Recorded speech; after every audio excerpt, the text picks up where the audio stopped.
Mitos atau fakta? Mitos atau fakta? Selamat datang di mitos atau fakta. Silakan komen. Komen. Mitos atau fakta? Kali ini kita akan membawakan sebuah cerita yang tersebar di tengah-tengah masyarakat. Yang mana silahkan Anda semua tebak apakah itu hanya mitos atau fakta yang pernah terjadi. Tentu kita semua tahu bahwa mitos itu adalah cerita yang dipercaya sebagai hasil imajinasi dan kebenarannya tidak dapat dibuktikan. Sedangkan fakta adalah suatu peristiwa atau keadaan yang benar-benar terjadi dan dapat dibuktikan. Fakta dapat diperoleh melalui pengamatan terhadap suatu objek atau peristiwa. Sekarang masuk ke video. Syekh Kiai Haji Muhammad Seman bin Muhammad Saleh Al-Banjari. Tentu saja kemungkinan tidak asing di telinga kita terlebih bagi para orang-orang yang pernah mendengarnya. Lalu disebutkan menurut kabar yang beredar bahwa Kiai Haji Muhammad Seman bin Muhammad Saleh Al-Banjari adalah seorang ulama sufi karismatik dari Kalimantan Selatan yang dikenal sebagai pengamanah mutlak ilmu Marifatullah wa Marifatur Rasul, serta penulis kitab Awaluddin, sebuah karya penting dalam kajian ilmu marifat dan hakikat Islam. Lalu disebutkan menurut kabar yang beredar bahwa beliau dilahirkan di Istanbul, Martapura, Kalimantan Selatan, pada tanggal 11 Maret tahun 1919. Ayah beliau bernama Gusti Muhammad Saleh bin Tuan Guru Matasin bin Tuan Guru Muhammad Ali. Sedangkan dari jalur ibu, beliau adalah cucu dari Antum Sawiyah binti Gusti Gantung bin Pangeran Syahidullah. Nasab beliau terhubung langsung kepada ulama besar Kalimantan, Syekh Muhammad Arsyad Al-Banjari, melalui jalur ibu dari nenek buyutnya, yakni Syafiah binti Syekh Muhammad Arsyad Al-Banjari. Lalu disebutkan menurut kabar yang beredar bahwa masa kecil beliau penuh dengan kasih sayang kedua orang tuanya. Namun, pada usia 7 tahun, beliau harus kehilangan ibundanya tercinta. Sejak itu beliau diasuh oleh neneknya hingga usia 13 tahun, dan setelah neneknya wafat, beliau dibesarkan oleh pamannya hingga dewasa. Lalu disebutkan menurut kabar yang beredar bahwa pada masa penjajahan Jepang tahun 1944, beliau sempat menjadi anggota Heiho, pasukan pembantu militer Jepang. Namun, menjelang proklamasi kemerdekaan Republik Indonesia tahun 1945, beliau bersama rekan-rekannya membelot dari Heiho setelah membunuh 7 serdadu Jepang, lalu bergabung dalam perjuangan rakyat. Lalu disebutkan menurut kabar yang beredar bahwa pada tahun 1947, beliau turut dalam perjuangan revolusi mempertahankan kemerdekaan dari agresi Belanda.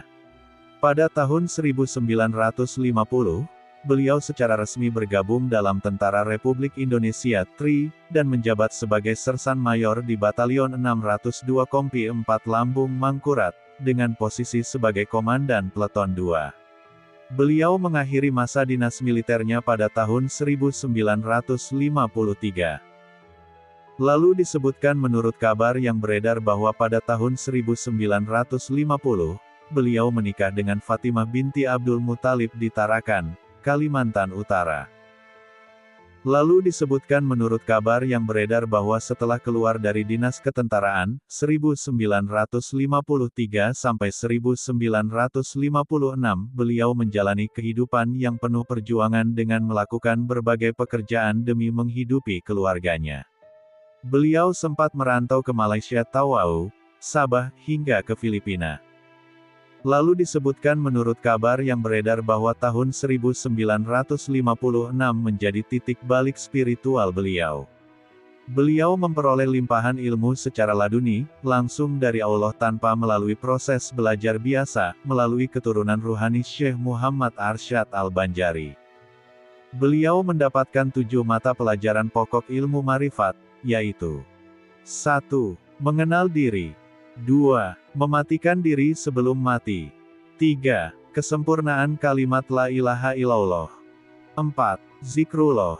5. Istinja. 6. Mandi junub. 7. Tanda-tanda sakaratul maut. Lalu disebutkan menurut kabar yang beredar bahwa sejak tahun 1957, beliau mulai mengajarkan ilmu ini secara pribadi dari rumah ke rumah di Tarakan. Pada tahun 1960, beliau kembali memperoleh limpahan laduni berupa makrifat langsung kepada Zat Allah yang bersifat laisa kamitslihi syai'un, tanpa perantara makhluk. Sejak itu, beliau mulai menyampaikan ilmu marifatullah wa marifatur rasul secara lebih luas dan sistematis. Lalu disebutkan menurut kabar yang beredar bahwa ilmu yang beliau ajarkan kemudian dikenal dengan sebutan Awaluddin Marifatullah wa Marifatur Rasul, sebagai dasar utama dalam penyempurnaan syariat, tarekat, hakikat, dan makrifat Islam. Lalu disebutkan menurut kabar yang beredar bahwa pada dekade 1960-an hingga 1990-an, dakwah beliau meluas ke Malaysia khususnya Tawau, kota Kinabalu, dan sekitarnya, bahkan hingga ke Brunei Darussalam. Ribuan murid menjadi pengikut setia beliau di berbagai daerah. Tahun 1980-an hingga awal 1990-an, beliau mulai sering bolak-balik dari Tarakan ke Samarinda, Kalimantan Timur, untuk mengunjungi putranya. Di sana beliau juga membuka majelis pengajian.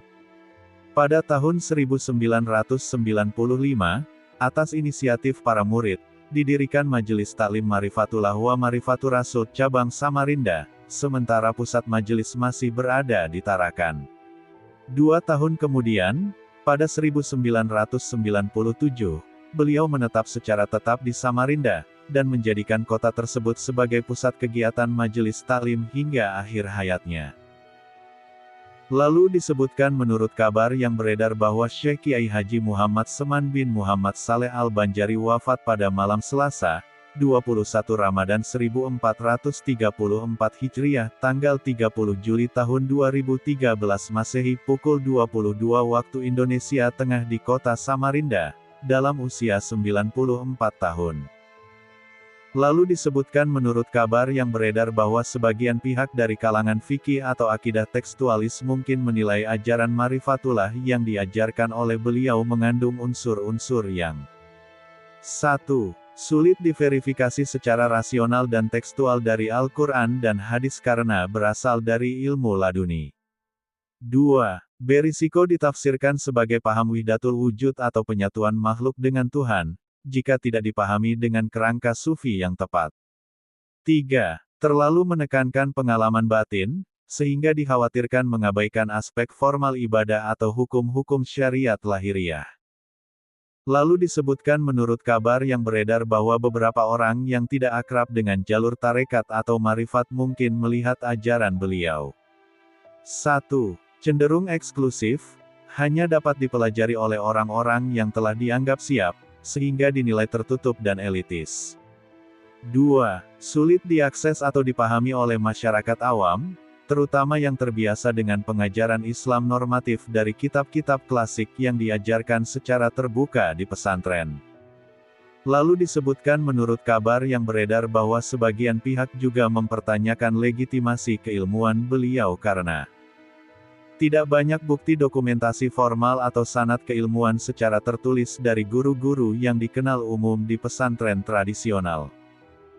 Penekanan pada langsung menerima dari Syekh Muhammad Arsyad Al-Banjari secara laduni dipandang aneh oleh kalangan akademisi atau fuqaha yang mengedepankan sanad tertulis. Lalu disebutkan menurut kabar yang beredar bahwa beberapa kritik datang dari masa lalu beliau sebelum menjadi guru marifat. 1. Pernah menjadi anggota Heiho, tentara pembantu Jepang, walaupun kemudian melarikan diri dan ikut perjuangan kemerdekaan.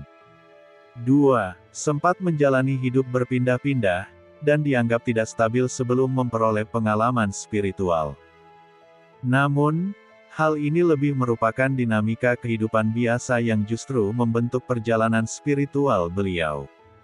Lalu disebutkan menurut kabar yang beredar bahwa karena karismanya yang tinggi, sebagian pengamat luar menilai ada kecenderungan sebagian murid 1. Mengultuskan beliau secara berlebihan. 2. Menganggap ajaran beliau sebagai satu-satunya jalan menuju marifat dan mengenal Allah, meskipun ini tidak pernah dinyatakan langsung oleh beliau. Bagaimana menurut Anda semua? Apakah cerita di atas adalah mitos dan cerita sebelum tidur atau memang fakta? Silahkan tulis di kolom komentar. Not kami bertanya kepada Anda yang mendengar dan melihat video ini.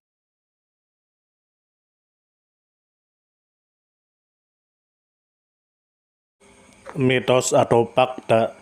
Mitos atau fakta? Selamat datang di mitos atau fakta. Silakan komen. Komen. Gimana menurut Anda semua? Apakah itu mitos atau fakta? Jika mitos, silakan tulis di kolom komentar. Dan jika fakta, silakan tulis di kolom komentar. Karena kita tahu bahwasanya mitos itu adalah cerita yang dipercaya sebagai hasil imajinasi dan kebenarannya tidak dapat dibuktikan. Sedangkan fakta adalah suatu peristiwa atau keadaan yang benar-benar terjadi dan dapat dibuktikan. Nah, jadi bagaimana menurut Anda semua? Apakah ini mitos atau fakta? Silakan tulis di kolom komentar.